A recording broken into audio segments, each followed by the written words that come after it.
So last night I was cleaning up in the kitchen after dinner, as one does, and I was thinking about the news of the day, which of course was Canada, and what Trudeau's administration was saying to the trucker convoy. And what Trudeau's administration was saying to the truckers convoy was, it doesn't matter if you go home now.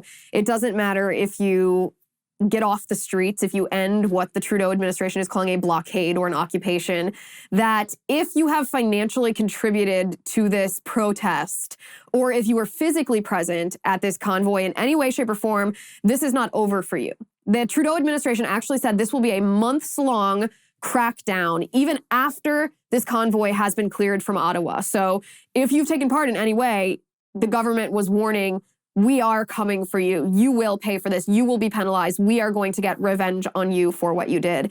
And I was thinking about this because last week I did an episode called Justin Trudeau is an Actual Communist, where I tried to do something a little bit different than every other political pundit out there. It's very easy to look at what Justin Trudeau did with the Emergency Act that he was using, or that he is using. It's very easy to look at that and say, wow, freezing people's bank accounts, that's tyrannical. And that's communist even, to try to stifle dissent, to try to break up peaceable assembly of the people when they're trying to redress they're trying to ask their government for a redress of grievances. This is all very, very communist, very totalitarian, very authoritarian behavior, and we all know this. And so it's easy to show the videos of Justin Trudeau and his deputy prime minister and the police and everybody, the police with a horse trampling. It's easy to show this and say, well, that's very communist. So what I tried to do to set it apart a little bit is say, okay, well, what can we expect in the future from Justin Trudeau? How is he going to ultimately react to what's happening in Canada? Is he going to fold because the political pressure on him is so great? Meaning he wasn't elected by a majority of the country anyway, and his approval ratings are underwater. They're the lowest. I mean, they're absolutely abysmal. They make Joe Biden's approval ratings actually look quite good. Justin Trudeau's approval ratings are terrible. Maybe he's going to be so worried about losing his position in power that he ultimately caves to the truckers. Maybe it's just a question. I actually talked about this on my locals page. Maybe it's just a question of how can he cave to these truckers without losing face, without looking like he's caving.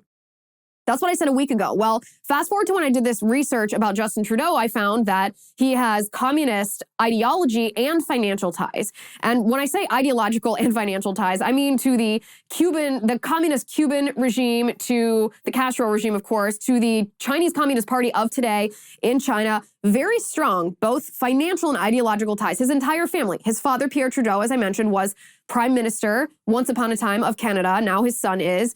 And there was a piece of research that I didn't include in that episode last week because it verged on being too tangential. I couldn't get too off track from my point. And so I left it on the cutting room floor. But last night when I was cleaning up from dinner, I realized that it's become very relevant. And this piece of information is, in 1989, after the Chinese communists cracked down on the protesters in Tiananmen Square, massacred them with tanks, Justin Trudeau's family, Pierre Trudeau, the father, and then the two sons, Justin and Alexander, were supposed to go to China. They were supposed to visit, and the Canadian government asked them not to.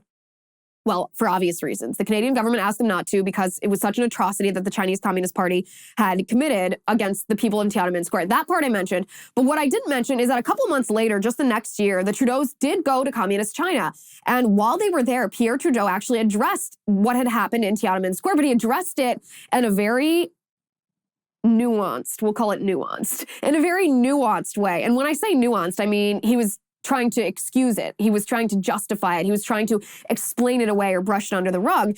And there are two comments that Pierre Trudeau made about Tiananmen Square that I found very illustrative given how his son Justin is handling these peaceful protests up in Ottawa. Pierre Trudeau said in China about Tiananmen Square that China had, quote, been dealing with sad difficulties.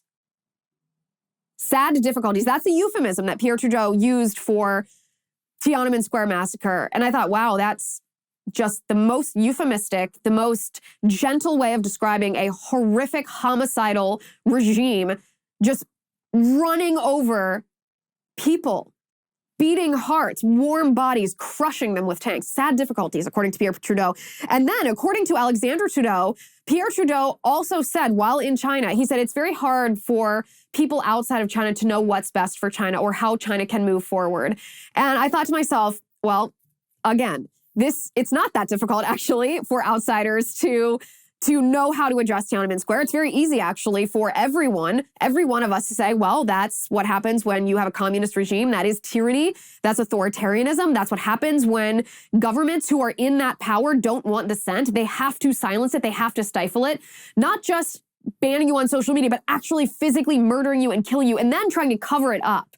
So it's actually very easy for those of us to know what China did was wrong and to say so and to know what China needs to do going forward. But the point of all of this is I was just thinking this contrast between how the Trudeau family, ideologically and financially tied to communism, how they reacted, how Pierre Trudeau specifically commented on Tiananmen Square versus how Justin Trudeau, as Prime Minister of Canada today, is responding to these protesters. And I thought, wouldn't it be interesting if Justin Trudeau is willing to condemn and disavow those comments, those horrific comments made by his father? Wouldn't it be interesting to know if Justin rejects this ideology that allows massacres like Tiananmen Square, or if he embraces it? Wouldn't it be interesting if an enterprising journalist somewhere, somehow, actually asked the Prime Minister of Canada whether he embraces or disavows the communist ideology of his father and the repercussions that a communist ideology such as the Chinese could have on the Canadian people today? And how on earth did Justin Trudeau ascend to this position of power without these questions being asked and being thoroughly answered?